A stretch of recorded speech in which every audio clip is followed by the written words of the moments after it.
This is Black Woman CEO. Welcome to the only podcast dedicated to giving you the raw and real experiences of successful Black women entrepreneurs. Yes, girl, we're talking about the behind-the-scenes strategies of what it takes to increase in your profit, power, and purpose.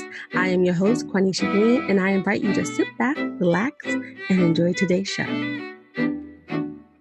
Hey there. This is Kandice Green coming to you with another awesome podcast interview with our guests, our Black women experts. And today we have Kandice Cole. Hey, Kandice. Hey, everyone. Glad to be here. I'm so glad that you are coming on because I feel like we don't talk about unleashing your creativity. So that's kind of the theme of what we're talking about. And Kandice, of course, is going to introduce herself and tell you more about her expertise. But Kandice and I connected online. We were in a group together. Yep. And I think I was supposed to do an interview for you, but I don't know. I think I dropped the ball following. And I dropped the ball too. So as you all can see, that happens. But we've been connected online and commenting on each other's posts and things like that. So I was so excited when she was interested and kind of heeded the call of coming on the podcast to talk more about her work. And one thing I just wanted to bring out, like I said, Kandice is going to fully introduce herself and tell you more about her, but really about her expertise. So you'll get some tips on what does it mean to unleash your creativity as a Black woman, but then also more about her background.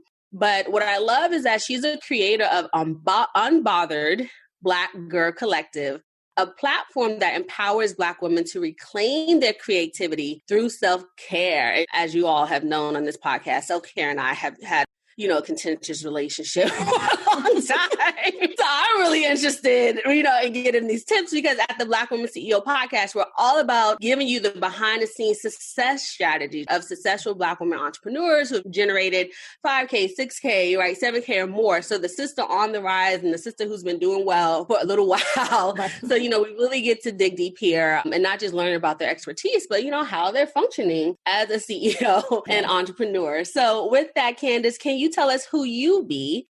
You can describe yourself first beyond what you do. Yeah, so I am an unbothered Black woman who is really spending all of my time trying to figure out how to express my creativity as freely as I possibly can during my time here on this planet. So that's who I be. Okay, awesome. Sorry, it was a pause. I was like, oh, is it more? And I try to pause because I say a lot. So I'm like, yes. We talk in conversation. So sometimes the ums come out, y'all, and it's okay. Thank you. The pause. And I was like, oh, wait, is there more? I try not to talk over people. Right. So with that, what would you say more is your mission? I know I just read about how you want to empower women, particularly Black women through self-care. So can you tell us more about that and what you do? Yeah, so the mission of all of my work, whether I'm consulting with organizations or working specifically with Black women, is really helping people take an intention or an idea that they have that's been in their head that they've been marinating on for months, years, days, and help them figure out how to actually do it. That's where I come in with creativity and helping people bridge from I want to do something to I did it. Like I help people take those steps, but figure out the steps that make sense for them because it's no one set way to get somewhere. And so that's really what I explore with people is, okay, how can we do this? What are the different ways we can do it? And how does it fit with your life and who you are so that it feels right and authentic and aligned? At Black Woman CEO, as you may have been familiar with our work, we have the profit roadmap and the number one step, which is 5 steps for building a revenue generating business. And step number 1 is alignment, right? You have to be clear on who you are, your values, the thoughts that are getting in the way so that you can actually implement. So I love that you're doing that, particularly through helping people tap into this creativity. And I want to go deeper into your area of expertise around Black women and why it's so important. But I love this part. This is a quote that you had around your interview series. And of course, everyone will share the website and Unbothered Black Women Collective, right? We'll have all those links in the show notes. So don't, feel pressure. But maybe we can start off around your area of expertise with you sharing more about this quote. So it's a quote by Alice Walker, In Search of Our Mother's Garden. And you have the quote, the expert you have is, and so our mothers and grandmothers have, more often than not anonymously, handed on the creative spark, the seed of the flower they themselves never hoped to see, or like a sealed letter they cannot plainly read. And that's by Alice Walker, In Search of Our Mother's Garden. And then just quickly, you have creativity is our superpower. Creativity is ancestral. Creativity is directly linked to joy. So can you tell us a little bit more about maybe that context and how that relates to your expertise and the work that you do and why it's so important? Yeah. Well, first of all, every time you read that quote, I just it makes my heart stop, because when I read Alice Walker and I was doing some work around creativity and creative capacity, and as you know, when a lot of thought leaders and a lot of these areas don't look like us. So when I was reading a lot of things about creativity, I'm like, it's a whole lot of people who don't look like me, that's not Black women. And I know from just our background and our experience that we have been the most creative people on the planet out of necessity, right? So when I landed on Alice Walker, In Search of Our Mother's Garden, it's like she was speaking what I was trying to say. And I think for me, what was so important about the Unbothered Black Girl Collective was that oftentimes Black women have to use their creativity to survive. So we never get to realize our creative capacity doing things that we want and desire, because our creativity has been forced to be funneled as a means of making something out of nothing, surviving oppression and supremacy, which thank God our ancestors did that, right? Because we're here to tell the tale. But generationally, all that trauma and all that oppression, we get down to us and we have freedom and we have time and space to create, and we're not doing it. And I just noticed that a lot of people in my circle, a lot of Black women, we had checked off all the boxes, got the degree, got the certificate, went and got another degree, and was thinking about Tell me about it. You know what I'm saying? And then was like, maybe I need another degree. But then as I started talking, I'm like, well, sis, what do you want? And it would be these long pauses. Like, first of all, I don't know what I want. And then it would be like, well, this is probably silly. It was always an apology about the thing that they wanted, which normally was centered around self-care, things that had nothing to do with accomplishments, accolades, but had everything to do with something that you had an innate desire to want to do. And so I really got on this search of, okay, how do I create spaces where we can be creative?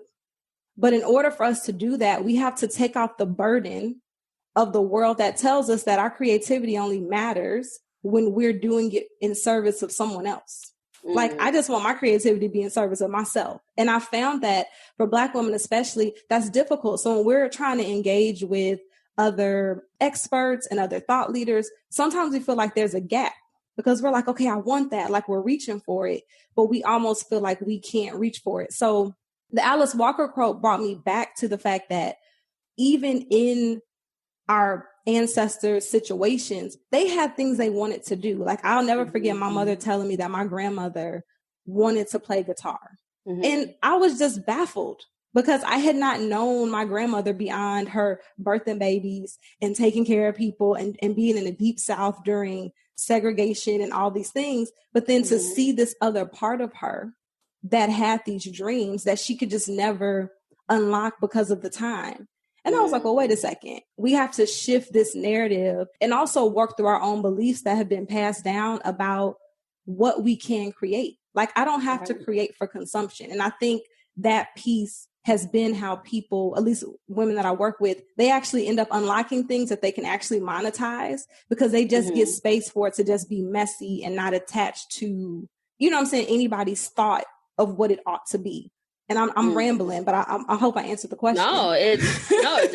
And it wasn't a ramble at all. There's so many things I was thinking about as you were talking. One, when you talked about using creativity in service of ourselves was really profound for me because as everyone knows who's listening, when I talk about Black women, we're not a monolith. I know Kandice is coming from that same stance of more the research standpoint. So when I'm talking about us, and there's a book called Fierce Angels by Dr. Cherie Park. I don't know if you're familiar with it. But she talks about the stereotype of the strong Black woman. And she talks about that it's the most prolific figure in American history and that she is all about being fierce and nurturing. But that fierceness and nurturing we've been giving to other people, service, Black women, we overserve. And that's why a lot of the illnesses that we see prevalent amongst Black women, high blood pressure, obesity, is actually stress related. And it can be preventative because we're overserving. So she talked about what would it look like to be fierce and nurturing to ourselves And that's been the premise of Black Women CEO, where there's so many stereotypes. But and that's the negative part of the, you can say almost the themes, but we don't think about archetypes. And that's the more holistic part of the positives and the negatives, you can say, of a person. And how do we move into these archetypes like Isis, the warrior, which some people see as Sapphire, which is emasculating, right? And I can go on and on and on. I don't want to get into it for a lecture. But it's this idea of like, what happens if we turn that on ourselves? What happens if we be the warrior for ourselves? What happens if we be the quote unquote mammy for ourselves, right? What happens if we quote unquote be the Jezebel for ourselves, right? And being feminine just because we want to be feminine and that feminine power. So I love that you talked about that creativity that we've been using for survival and almost the othering, because we're serving, but what would it look like to just do it for yourself? Sister Citizen by Melissa Harris Perry, she talks about that too, that we haven't had the space for self-exploration because, like you said, survival and going. So much of what you said, I was like, oh, girl, I remember that echoes what this book says and this says. So that was really great in that sense. And we do have a freedom, like you said, that our ancestors didn't have. And when you think of Maslow hierarchy of needs, John, that's the psychology, where you get to, after your safety, the basis is physiological safety, like love, sex, food. Then as you move up the hierarchy of needs, it gets into self-actualization as the highest. And so and what I hear you saying is like, almost as Black women, we're not moving up that psychological need to get to that place of love. Some of us have love, of course, like relationships, but kind of moving to that highest point of self-actualization, which in a way is not only about yourself and others, but it is tapping into this kind of like, it's almost like what I hear you saying of self-enjoyment, like creativity for the sake of creativity and not to be serving, even if it's in our business, but it still gives that realm, like you said, of people being able to monetize some other things because now they have the space to do that. So how does that roll into, I know you said the theme that you would like to talk about is unleash your creativity. So what does that tangibly look like, or what are some of the steps that we as Black women must engage in to do it? And of course, I don't expect you to share your whole process because y'all going to have to pay her to have you walk through that. But if you can just give us some tips, the what, but if you want the how, you need to go. Right, exactly. This ongoing. I think the one thing that really got me started and keeps me kind of on my quote unquote cutting edge of creativity is to understand that it's a capacity. So one thing that I started reading a book called The Artist Way by Julia Cameron. I read the book 3 times, but it's a 12-week program. And I originally read it because I was working on a writing project that had nothing to do with my business.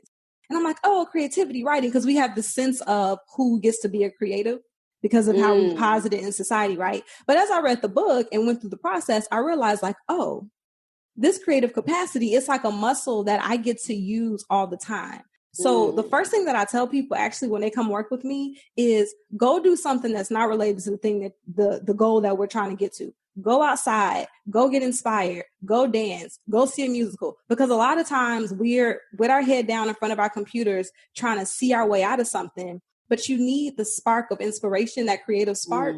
If you can't get it, if you don't have it or you don't feel it, you need to go and search for it. So I always hear people say, good writers, they sit outside and just observe people.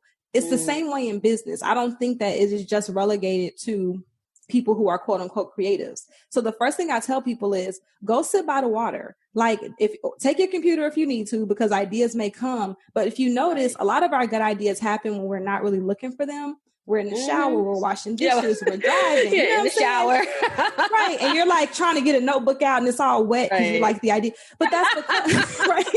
Your phone getting wet. You're like, dang. I can't write. Like my pen. And now the paper is all smudged. So, but that happens because our creative brain is not on the same, we know about left brain, right brain. It's not on the same frequency as the part of us that has to keep us organized and in order.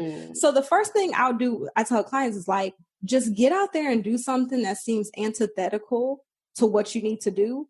But eventually, all of that inspiration, it starts to build your creative muscle. Another thing that I tell people is get clear about what you want. So like be super duper clear. And you talk so much about that, Black women, like get clear about the thing that you want. But I always tell people, get clear about that, but like get real flexible about how you get there. Because I think also what happens is we entertain like one way to get there. And I always tell people, like I could go get to California on a boat, on a plane, on my bike. in a car, on a bus. Sometimes we're all about one track because that's just how we're kind of conditioned in society. Like, you go get a degree, you go get this. With your business, you have more freedom to figure out, okay, how am I gonna get there? So I just tell people, we basically envision and get really silly. Like, okay, how could you make this money? Or how could you get this idea to this audience? And I'm like, tell me the most ridiculous, outrageous way that it can happen. But that starts to activate this other part of your brain that's just like, oh, wait a second. It doesn't just have to be A, B, C. You might go from A to Z to G to F to a number. And that's like the part that I have to walk people with, because that's something you have to like read. You have to learn how to explore other options again, especially for Black women, because sometimes we don't get the privilege to go and take to have gap years, and take time off because we need to pay bills. Right. So I provide a space, right? Like, so it's hard because it ain't no messing up so many times, but I give space where it's like, we're going to do that for a little bit. And then we're going to get to how to get there. So I show people that you can balance both parts of those, both parts of yourselves, but you got to entertain other ways.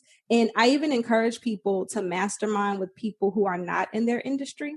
Because sometimes we mastermind with people in our industry, which is important. But sometimes good ideas come from people who don't actually know your work, because they're coming at you with beginner's mind.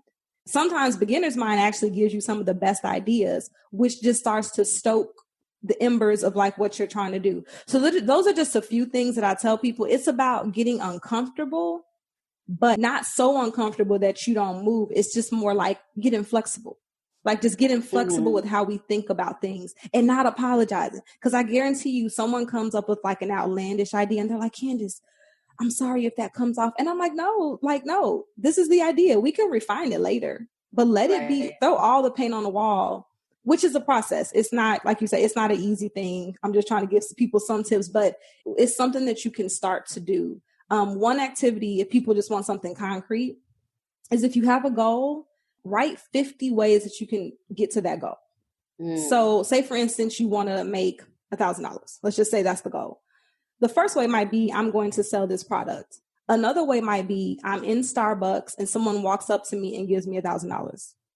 Right. Another way might be, I'm walking down the street with my dog. I run into someone who has an opportunity that's worth $1,000. It just basically gets your mind to start examining that there's other ways than just you having to do one thing to make money. And it just stretches your mind, and it's challenging, but then you're like, oh, wait a second. I might be able to do this. It just starts to get you on a different train of thought about how you can do the thing you want. Because the goal is clear, but it's a billion ways to get there. So that's one thing that you can do, is just sit with it and get silly with it. You might win the lottery. Somebody might call you and say, there's a contest, really silly with it. And then, of course, you're going to refine it later. But that's just if you want to start to get your mind into a creative mode, do things like that with your business goals. That's one thing that I suggest. Yeah. I love that suggestion. I actually recently did that activity. I was in a group that was around hitting $1 million. And we had to figure out our ideal lifestyle. So once again, that was dreaming, being in that creative space of what does it look like? And then we had to calculate the cost. And I think mine came up to $25K a month to have this ideal lifestyle. And then we had to brainstorm 25 ways that we would get to that $2,500K. And it was really interesting because first you go through sell a one-to-one, create a course, you get through and then it's okay, that's 5. I got 20 more. I got 20 more things. And one of the funny ones that came up was model. And I was like, well, what would that look like? Because people always tell me, oh, Kandice, your presence. I was like, I never thought about that. And then there was some other things that came up that I was like, oh, I can actually do that. And I started incorporating them into my business. But it was a really fun activity to just think of and once again, it didn't have to be business. It was how would you make this money for this ultimate lifestyle that you have? So one, y'all, I did this activity. It was really profound. So I encourage you to do that, and again, once again, we'll at the end tell you how to connect with Candice, but then you can send her a Facebook message and be hey, I did this. Right. Tell me some of the things you put on there. And let me know what was number 30, 40, because those are when it gets real good. When you're trying to get to the end of the list. Yeah. And I had some like sell some clothes, like all this fun stuff. So yeah, I think as we get older too, we don't tap into a lot of the creativity. And just really fast, another just example, I did this Joy Money Matrix conference actually 2 days ago as of this recording. And there was this thing of like, what is total joy? And I had so many things that I don't even do. So I think also just not just around Black womanhood, but as an adult, you think about all the things that you enjoyed as a kid and you did them just because, like, I had puzzles on there. And I'm like, okay, how do I do a puzzle when I got a 4-year-old around who may like tear up my puzzle? Right. And it was like, oh, there's a puzzle case. And I'm like, I didn't know about that. Right. So, but there's all these things, coloring, right, that we did when we was younger. And, you know, maybe because of age, or we start to think, you know, when you're 9, like, oh, I can't do what I did at 5. Right. But then as adults, we don't make the space necessarily to even always tap into creativity. You may have one hobby, but it's like, what about the other 15 things you used to do that just brought you joy because you just did it? Like, kids don't need permission to be creative. They just go out and play. So I think also as adults, we don't necessarily tap into that also. I agree. And that's one of the things that when I was reading that book, The Artist's Way, she recommends doing an artist date every single week. It's just what you said. It's listing all the things you loved as a kid and you check them off one by one. So girl, when I was doing that 12-week thing, I was at the candy store and buying Jacks. I mean, and it feels ridiculous at first. Like, she's like, it's going to feel ridiculous. But we know that play and creativity go hand in hand. And so she was like, it's going to feel ridiculous because your adult mind is going to be like, why are we at the candy store? Like, why are we picking out taffies and all this stuff? But it's 1000% connected. Seriously, I was at the candy store and people were looking at me because I don't have a kid with me. And I can't, and she advises not to bring your kid. So you don't hide behind, I'm just playing with my child. No. This is you on your date. I was like, at the playground swinging one time. But you got to do it. It's liberating. That's a lot of what I talk about with people is play. Like, play is so important because, to your point, like, play and creativity, we know it's linked. Like, in the educational system, when I was a teacher, play is at the forefront of how how creativity works. It's no different with adults. We just, like you say, we become adults and there's all these isms around what we can and can't do. And it's important. Like, it's so important, even if it feels ridiculous at first, which it often does. I love that. I love that you talked about it in the sense of here's the importance to your business, but also just the importance to you as a person, personal happiness, and tapping into your desires. And I often tell folks that it's okay to have wants and desires. Like, it's your birthright to have wants and desires and needs. And, I think as Black women, how many of us are socialized, and this is across socioeconomic that I've seen this, we're often not giving ourselves permission, or others haven't tell us that it's okay to go after that's. Well, I don't want to say go after what you want, because like you said, I think we think about it in an academic context of like, oh, I want to be a doctor, I want to be this, and we do it. But those other aspects of your want and needs and desires and really tapping into that. And for many of us, I know that particularly the Women and Black Women CEO and our whole community, they want to live on their own terms. They want to work from anywhere or the way they want to work, right? They may want to travel. My version of work from anywhere is working at home and having that access to my kids. And they want to leave a financial legacy, whether it's for their family or generations to come, community. So, but all these are creative pursuits. Would you say that in some way? Absolutely. No, absolutely. And I think that a lot of times our desires are 1000% congruent with our businesses. We just have to figure out how. So a lot of work that I do too is with women who they want to maybe start a business, or it's more about freedom, some kind of freedom, freedom, whatever. And how do I take my traditional way of thinking about work and career and business, and how do I transition it into a container that's more flexible? Because, sometimes people come to me and they've been doing the entrepreneurial thing. I was in this boat too, where I just felt like the entrepreneurial container I created for myself was very constricted because it was still modeled after like the 9 to 5. Because that's a learned belief, right? We learn that work has to look like this versus saying, okay, wait a second, maybe I just need to work different. Like, I love the work that I do, but the container, and as an entrepreneur, you get to decide the container that I do it is going to look different. I think COVID has helped us to transition our containers a bit. It's forced us to do that. But your desire, the key desires that keep coming up, they can live and breathe with every single part of your business, of your life, of your family, your relationships. Like you say, that's the alignment piece, and helping people to see that desire, it can be infused. It's not independent of your business. All these things are connected. You just have to figure out what part connects to what part. And that's, what we end up doing. Like, you just need a lot of space to figure out how to connect those dots, but your desires are not something over here. And I think for women, Black women especially, our desires have had to been kept like to the side somewhere. And we're saying, no. We get to bring them into what it is that we do. Even if it takes a little adjusting, to figure out how to do it. It's definitely something that you hold on to, because it actually ends up making like a path of ease for you in a way, because you're not fighting yourself. Like, you're not fighting against what you want, and you're not fighting against your desires, which can cause a whole lot of unnecessary stress and strain. Especially in business. It sounds like one is the integration, and then it lends itself to flow. That's right here. You're saying in a way. Awesome. So, I mean, you talked about this and this expertise. So how did you come to really own your role as an expert and CEO? I started off as a teacher. So my traditional vocation, I was a teacher. And what I realized pretty quickly was that though I loved teaching, like I really loved teaching and helping my students go from here to there, I quickly realized that the traditional classroom was not where my teaching needed to stay. And so I'm forever indebted to my teaching career because it allowed me to develop certain skills. But I started to see like, hey, I have ideas. I have ways of helping people get from A to Z that I want to actually share on like a larger scale. So I actually, in my position as a teacher, I decided, okay, what can I do from where I'm at? And at this point, I had like no background about business or being an entrepreneur.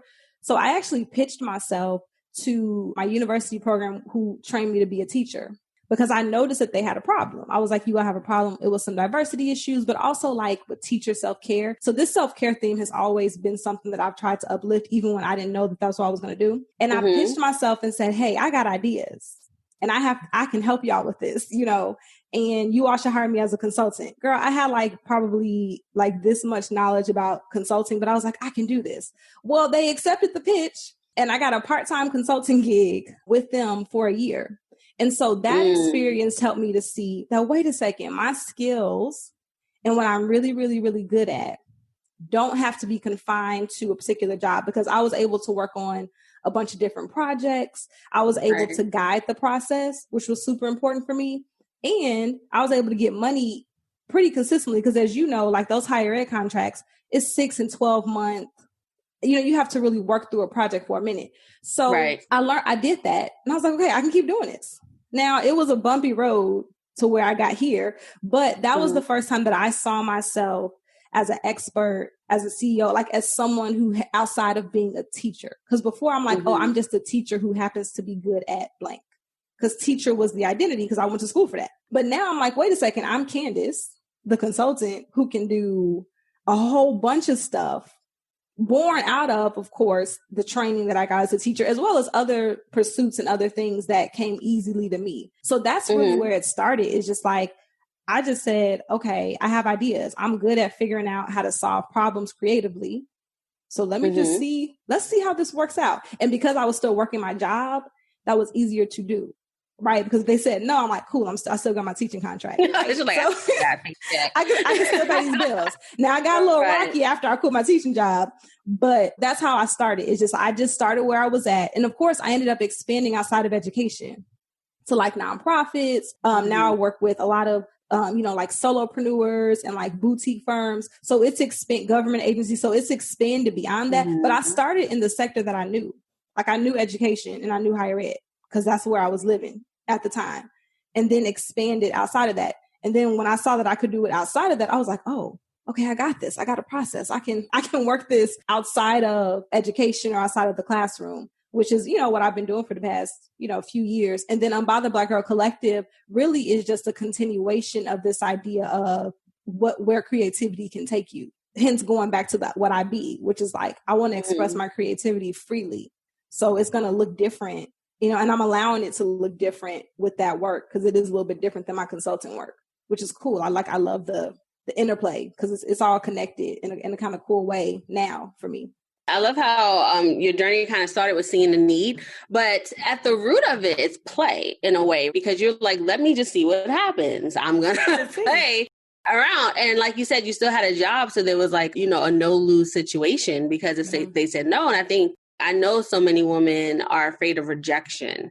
And I often tell people, like, just see what happens. And then you can course correct. It's like, just fire, ready, aim. So like, just do it. And then you can like switch lanes and make adjustments. But I know you mentioned the artist way, but one book I love is The War of Art by Stephen Pressfield. He talks about a professional doing their work in the real world and getting real world feedback. So I love that you were just like, well, let me see what happens in the real world. And then I can go from there. And it gave you one, like we said, security is important. Right. So you already had that, you know, that primary need set that allows you to play and just see what happens. But you also recognize that you did have something to offer. And so many of us do. We have, although like you said, you were trained as a teacher, those skills lends itself to something else, as well as our lived experiences outside of work. And so I love that you made this connection of like, wait, here's my skill set, here's this need, and I can meet that need. And then you pitched yourself, right? You didn't wait for someone to come ask you. You're like, I'm going to play, right? And see this opportunity and see what happens. So I love that it reflects your larger work around creativity. So that's kind of like the connections I made when you were talking about your process of really. And that first gig, funny enough, was about creating a program for pre-service teachers to practice self-care. And I kid you not, I had them playing outside. It was recess. Like that's what I pitched. And they were like, this sounds ridiculous, but now they do it every quarter for these pre-service. So it's funny you said play, because like literally that's what I pitched. And they were like, okay, girl, I guess it's going to work. And it worked, you know, like it worked. Let's see what happens. We'll see the worst that can happen is that they're just a little sweaty, you know, from being outside. So with that, though, with starting, what were some of your early challenges that you faced stepping into this role of being, you know, becoming an entrepreneur? First, it sounds like with a side business, and now doing it at a different level. And how did you overcome those challenges? Oh, God, so many challenges. So first of all the challenges, y'all, like, I don't care what people say about, oh, it's all peachy. It's not. I think initially the two biggest challenges I had initially was learning how to find prospective clients, because a lot of the people that I started with, I already knew them and had a relationship with them because of school or other things. So figuring out how to engage in that process on my own that wasn't attached to like an affiliation that I already had. Right. So that kind of slowed down some of the things with me kind of getting more clients into my pipeline and figuring out how can I pitch them. That was a huge challenge. I think underneath that, though, like, honestly, why it was such a challenge was because there was this imposter complex on my shoulder that kept being like, even when I would do something successful, a program would go good, a project would go well, I would always be like, do I have more? Maybe that's the last good idea, right? That's the last good thing that I could offer. So I slowed myself down because I was a little hesitant in my ability. And that's something that I still struggle with a lot less, because now I can like see the belief for what it is and then speak directly to it. But I think those two things slowed me down and also let me get distracted. And here's another thing that was a challenge, because I have ADHD. So everybody have ADHD. I'm working through it. But I will do a lot of different things. So another challenge was me learning how to focus on what kind of program, whether it was coaching, webinar, what I actually needed. So I ended up signing up for like a billion things and paying for lots of things that I never used. So the challenge was for me to figure out, what do you need to be focusing on right now? So initially I didn't know how to do that. So I'm like on this webinar and this conference call, and like, I'm really not landing on anything because I'm trying to do everybody's program. And I had to learn to be like, okay, I know I will always have to focus on all these things, but today I'm focusing on sales, or tomorrow I'm focusing on marketing. That took me a minute, along with my therapist, to figure out how to focus my energy, because I'm predisposed to want to do everything, especially something I'm interested in. So that was a challenge, learning how to like learn myself, like you say, to get into that flow, but to understand my limitations, but also understand my strengths, but figure out how to make them work together. And that was rough the first few years, because I wasn't acknowledging the support I needed for my mental health. That was inevitably causing me to just drop the ball on a lot of stuff in my business, which it just literally had a domino effect in everything I did, because I just felt like I was running, but not quite doing, you know what I'm saying, busy, but not right. actually doing anything. So those are the challenges early on, especially looking back when I couldn't kind of see. I was like, what's the problem? I'm working, I'm doing stuff, but it's not translating to money in the bank. But it was all these kind of things in between. Yeah. And me trying to figure out myself and not kind of know how to do it sometimes. That's where the alignment comes in once again, like knowing thyself, knowing your strengths. And one thing I wanted to pull out is that you got help to help you to, one, you had to figure out, acknowledge wait, this was what's happening. And that's actually one of the profit blockers I talk about is over investing. And it comes from a place of insecurity, almost like we keep seeking, and we don't focus. So although, you're talking about it from a mental health standpoint that kind of lends itself to that, right? ADHD. Right.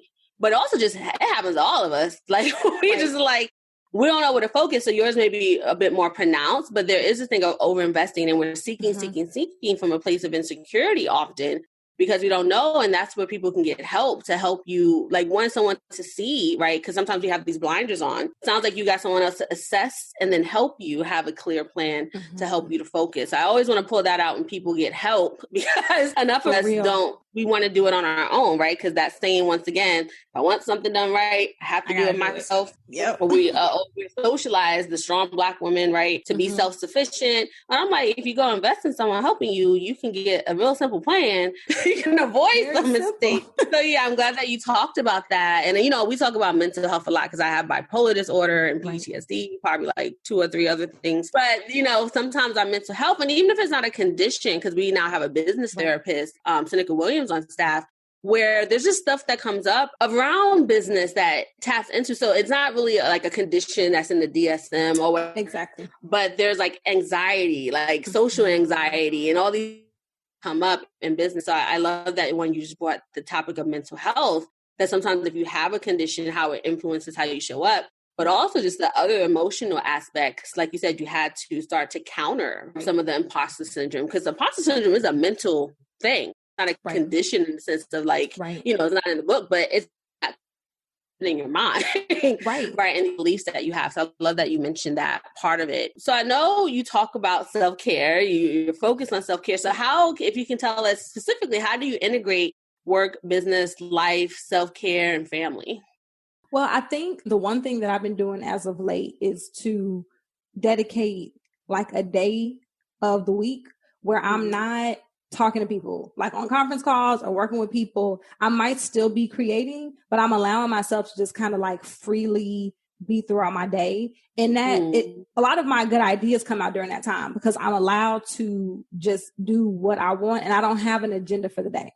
I don't have things I need to get done. It's just literally a day of, sometimes it's play, sometimes it's sleep. Sometimes I do some work, but I don't have it organized. I'm a Virgo, so everything is usually very, very, very organized. So this is hard for me some days because I'm I need a schedule. But I give myself that time not to have a schedule, which allows me to just kind of free myself up, especially if I'm in the midst of certain projects that require me to be very focused. I think another way I integrate it is communicating with my family. So sometimes if I have late days, or I know, hey, this day I have this many things to do, I'm just very clear. Hey, y'all, I'm going to be out for the count for these next 2 or 3 days. I love y'all so much. That's all my husband. I love y'all. I will see y'all. So, but that has helped because before I wouldn't communicate. So then he's what is going, no one knows what's happening in the house. No. And they're she's at home, but she's not at home. So now I'm very clear, I'm going to need this much time to prepare for this, which means I'm going to be up this, so just communicating so that people know what to expect. My daughter's 4, so she holds me to stuff in a different way. But if she knows what to expect, okay, mommy not going to be playing with me tonight because she got to do something. But then tomorrow we're going to get back on track. That's how I integrate it. Of course, with coronavirus, with my daughter's schooling, it's completely shifted how I do everything. So the first few hours of the day are with her. And I've just made I've made other clients adjust. I'm if we can't start before 10 o'clock, I got to do school, but that's been the beauty of it, is that I get to say things don't start until this time, or I'm going to restructure. So really, my family, they're right alongside me. If I travel, if I'm speaking, if I'm doing something, I try to book in vacations before or after, because then that also gives them something to look forward to. after I've been on, because they know like when I'm in the zone, especially if I have to speak or something, I am not present. And they just know this because it's like she's present with trying to like get all this together. But the minute I finish and I come to the hotel room or wherever and they're like, now we get like 4 extra days. You know what I'm saying? Like, and then they're like, okay, we can hold on until she does what she has to do. So I try to make it right. So I try to make it fun. And also like even things like having my husband help me with things, like he has certain skills and then he'll help me with certain things. So that also helps him feel connected to the work that I'm doing. So it's also just giving those opportunities. Like my daughter, sometimes like if I'm prepping for something, I have her come in here and I'm like, can you hold the cards up? Like just also where they feel like, because quite frankly, I mean, a lot of what I'm doing is just, I'm supporting my family. I don't want them to think that I'm behind closed doors. Like I'm doing a lot of what I do. They're my big why. So including them in that, like now my husband's like, oh, you have a interview today. How do I need to help? You know what I'm saying? Like, let me fix your mic, So, I mean, but all those little things matters though, because now your business isn't just this separate thing, but like it's all hands on deck in whatever way people need to be on. And of course, self-care is all in that, because I always tell people that being present is like one of the first forms of self-care. And so if I can be present with my business when I'm working through things because my family knows I've communicated with them, that is actually self-care for me, because now I'm not like fielding text messages from my husband because he don't know I haven't communicated, or now my daughter's having a meltdown because she thought that I was going to be done. Like being able to be present, like with you, knowing that everybody is fine and no one's going to like bust in because I've communicated. That's also self-care for me, knowing that they're all fine, because then I can just be here with you. I can be here. Right. And so I think I always tell people like sometimes self-care is just being present with whatever you're doing. And for me, that's been like the most profound way that I start to think about self-care is like, it's just being present and then communicating with all the people around me. Like in order for me to be present, I need you to not do this, especially given too that I have issues with focusing. So this is also, but all those things help me to kind of keep everything together in a way, right, where I can take care of myself and my family and my business at the same time. I love that one, communication as a form of self-care. And in a way about you communicating and then having your family involved is buy into the process. And so it sounds like they also see themselves in the work that you're doing, right? And it's like a family business. So I think getting them to buy in, and I think one of our early episodes with Shayla, who's your mentor, I love Shayla. He talks about community, and I'll put this in the show notes, y'all, so they have the link. She talks about, I think the topic was building an empire, but she talked about the family integration because she does homeschooling. She had like 6 kids, like 7 kids. And she talked about communicating so that your family buys in, right, too. And not buy in as a way to be slick or anything like that. But it's again, it's a values conversation, and it lets them know that you value them enough to have a conversation in the first place. So thank you for talking about that. It's a different perspective, communication as self-care, because also it allows you to be present and everyone feels honored, it sounds like, in the process. So how do you go about setting your goals and executing and staying focused? So what does that tangibly look like for you? Yeah, for me, it looks like visual, like really, really, really closing my eyes and imagining like, okay, what do I want? Because sometimes my goals, I have to feel my goal. Because I've been used to growing up just making goals because it sounds good. So I really like slow down to be like, okay, how do I want to feel? Like, what's the goal? So I visualize that and I really get in the space of feeling that way so that I can like set up ways to get there from that space. So after I really visualize and get clear about what the goal is, I then just backwards map, which is like, of course, teachers, we do this all the time, right? And so I set the deadline. So say it's a year from now, 6 months from now. And then I just keep breaking it up. A month, here's what I need to do into milestones until I get to like, this is what I need to do today. So I just work backwards because I work best with very clear milestones that I need to hit so that then I can create little like mini milestones in the middle. And then for longer, bigger goals, like say like big income goals that I have, say for like next year, I make it a point to check in on my progress, usually like once a month or even every 2 weeks, depending on the goal. That has probably helped me in so many ways because sometimes we can be have our head down just working that we're not tracking our progress, but then also not tracking what we're doing right, and also not tracking stuff that doesn't work. It's kind of like that 80-20, right? I'm always trying to figure out, okay, what were the 20% of things that got the 80% impact, and what things can I not do, and what other things can I strengthen? So for me, the checking in is most important, because I'm good at setting goals. Like once I get clear about it, but the challenge is constantly checking in so that I'm always measuring. Because like the metrics matter, right? So that's what I do. But it all starts with the visualization. Like I feel like if your goal don't make you feel something, it's going to be very hard for you to get your own internal buy-in. We talked about buy-in. If you don't have that feeling though, like if you don't visualize and like this is like you can almost taste it, you buying into staying on the process to keep going, it's not going to happen. And I've seen that some things fizzle with me because I haven't been tethered to, do I really want this? Because sometimes I actually don't really want it. Right. That's a whole nother conversation about like, sometimes I actually don't want it. I'm saying I want it, and then I have to recalibrate and be like, well, what do you want then? So it goes back to what you were saying, alignment. I think alignment is so hard and it takes so long, but God, when you do it, everything else can kind of move a lot faster. But you got to keep going until it clicks. Because I think that's the biggest thing, because people tell me I have this goal and this goal. And by the time we end up talking, like 8 of the 10 goals, they actually really don't want. It's what they think they should want versus like what they actually just really want. Yeah. And feeling is so important to manifesting anyway. It really happens on that energetic plane. But I love that you talked about internal buy-in. Like, are you yourself bought into what you say that you want? And that helps. So it's not just, I always say motivation is fickle. But it helps you to commit. It sounds like by you having that buy-in is more about commitment, because commitment is like, it don't matter if it's raining, the sun's out, it's 100 degrees, you don't feel like doing it. But if you're committed, you're going to show up. And it sounds like you're saying that deep feeling, which is almost like a spiritual connection, like in an energetic way that you're connected, what you really want, you'll have those feelings around it.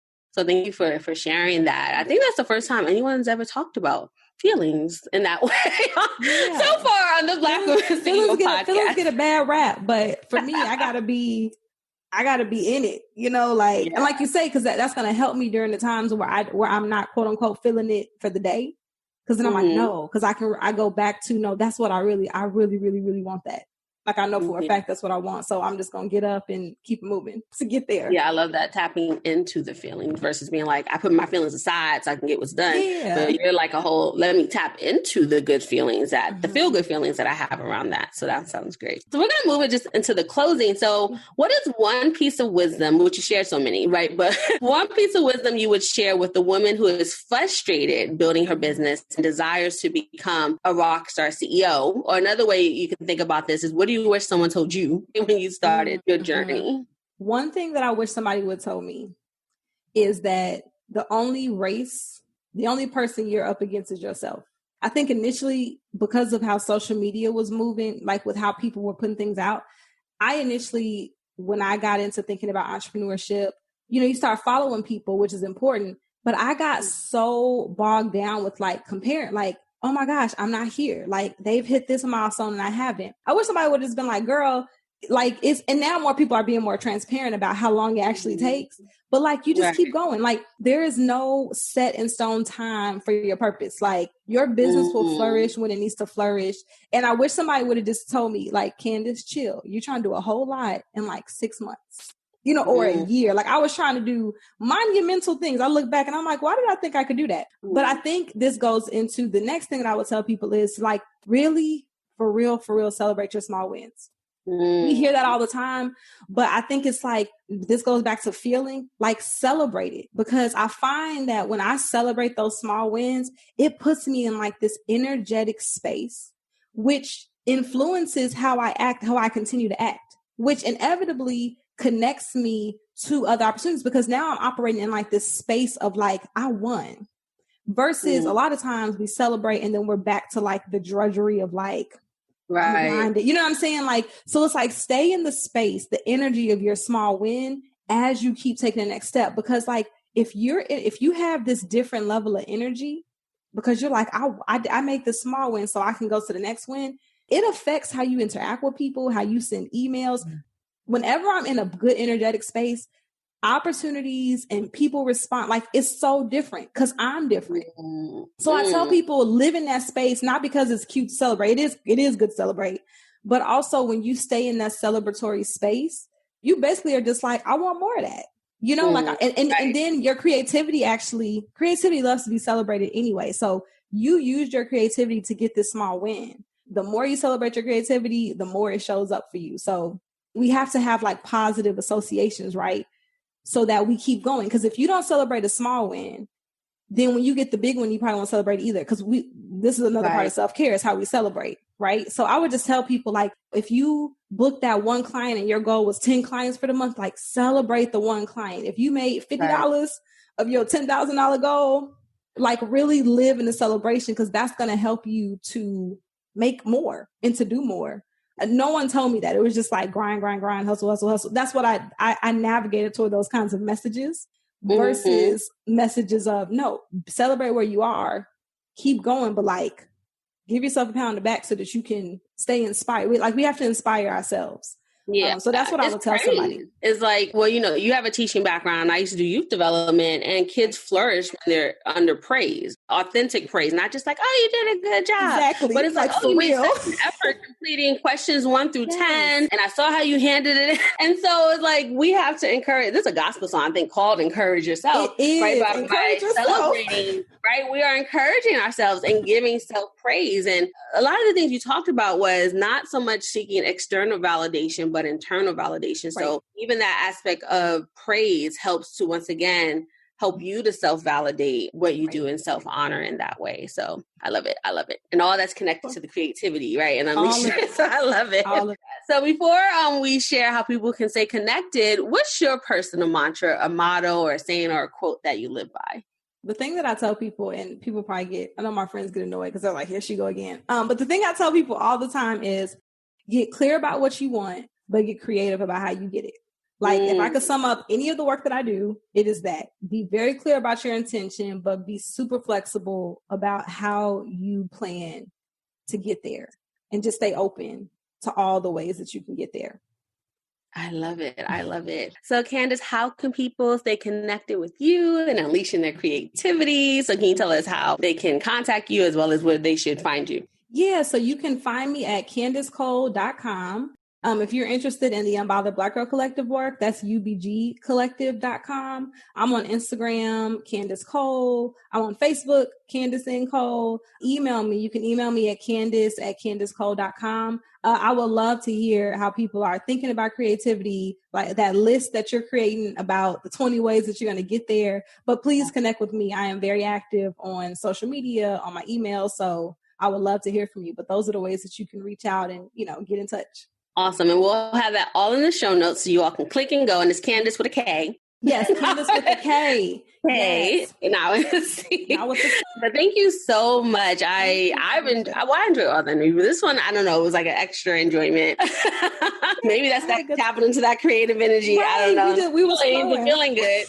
You brought all that very present for me. So thank you so much. I appreciate you heeding my call, right, to be a guest on the podcast. And so once again, everyone, please hit the show notes, or if you're on the website listening to this, just look below, and we'll have all those links there so that you can stay connected with Kandice and unleash your creativity. So this is the end of our episode today. And so I want to leave you with our motto, that power is the ability to create your reality. So go forth and be powerful, sister, and we'll talk with you soon. Oh girl, the episode stopped, but the party is not over. I want you to go ahead and subscribe, like, and rate this show. Leave us a comment sharing your takeaways. And when you're done with that, come on over to blackwomanceo.com, join our movement. And when you do that, you'll get the special invitation to join us in our community. Well, I would love to put a face to that name, girl. So this is Quanisha signing off, and I look forward to seeing you soon. Peace and love.